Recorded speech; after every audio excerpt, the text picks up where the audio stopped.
Nimekuwa nikihubiri jioni. Nasema jioni ni asubuhi ama ni saa ngapi? Mchana. Nimesema jioni kama mara 3. Sijui kunaendaje.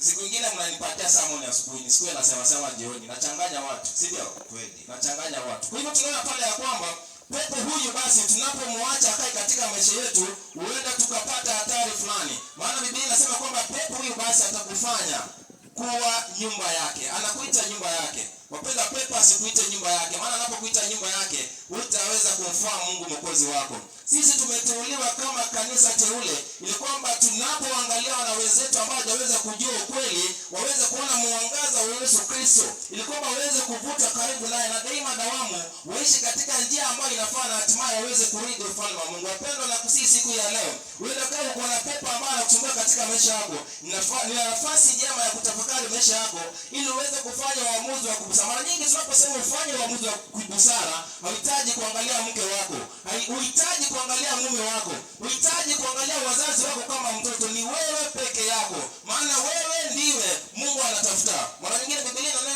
inanena ikisema kwamba kunaye mtu ambaye alikuwa na kondoo 100, mmoja akaweza kupotea, basi anaacha wale kondoo 99 na anaenda anatafuta yule mmoja. Maana anajua kwamba huyu mmoja ambaye amepotea ndiye ataweza kumfaa zaidi kuliko hawa 99. Mara nyingine nakusia kwamba ukaweza kutafuta kile ambacho kimepotea, ambacho kitakuwezesha kurithi ufalme wa Mungu. Uende kama hujaweza kupokea ubatizo wa Mungu, hicho ndicho ambacho kimepotea. Uende kama hujakuwa ukituza sabato takatifu ya Mungu, hicho ndicho kimepotea. Na kusii kwa mara nyingine uweze kutafuta kile ambacho kimepotea, maana kile ambacho kimepotea kitaweza kukufaa katika maisha yako. Msomaji 43 inasema hivi. Inaendelea na kusema, ndio ikisema, pepo mchafu amtokapo mtu, pepo mchafu amtokapo mtu hupitia mahali pasipo maji, akitafuta mahali pa kupumzika asipate. Akitafuta mahali pa kupumzika asifanye nini? Asipate. Arudeni na ile msomaji. Alafu usema, nitarudi nyumbani kwangu. Angalia hapa sasa, pepo yule anakufanya nyumba yake, anasema nitarudi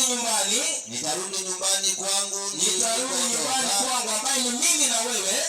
Hata akija, tazama hapa sasa, anaporudi, aiona tupu, anapata nyumba ile iko tupu, imefagiliwa vizuri, imefagiwa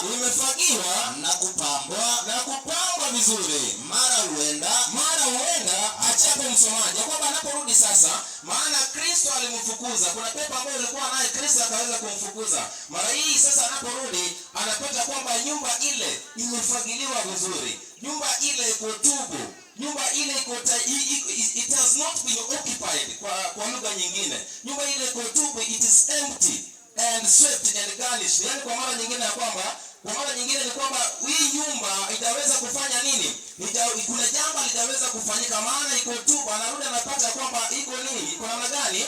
Iko tupu. Mara nyingine uenda kawa acha yule aenda. Yule ni rafiki yetu, tumekuwa na yeye hapa wiki mbili, tunamfahamu, si ndio? Yule ni mwenzetu. Bwana Mungu azidi kumlinda. Kwa hivyo tunaona ya kwamba anaporudi anapata ya kwamba nyumba hii iko tupu. Uende kawa asubuhi ya leo unayo tabasamu.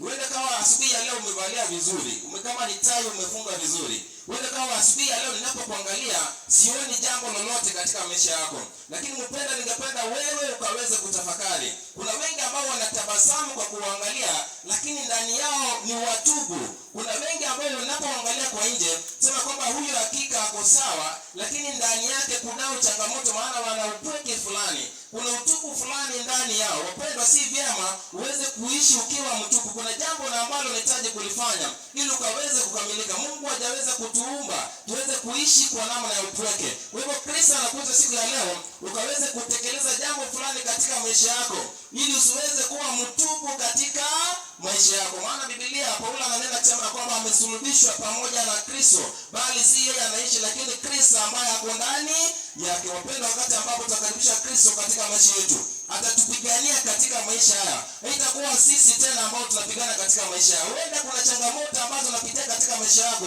pengine hujaweza kumkaribisha Yesu Kristo. Huenda umekuwa mgonjwa hata kwa muda mrefu, kujaribu kumkaribisha Kristo katika maisha yako. Huenda umekosa kazi kwa muda mrefu, na kusii kwa mara nyingine ujaribu kumkaribisha Kristo katika maisha yako. Huenda umekosa amani katika familia yako, na kusii kwa mara nyingine uweze kumkaribisha Kristo katika maisha yako. Huenda umekuwa ukipitia changamoto mbalimbali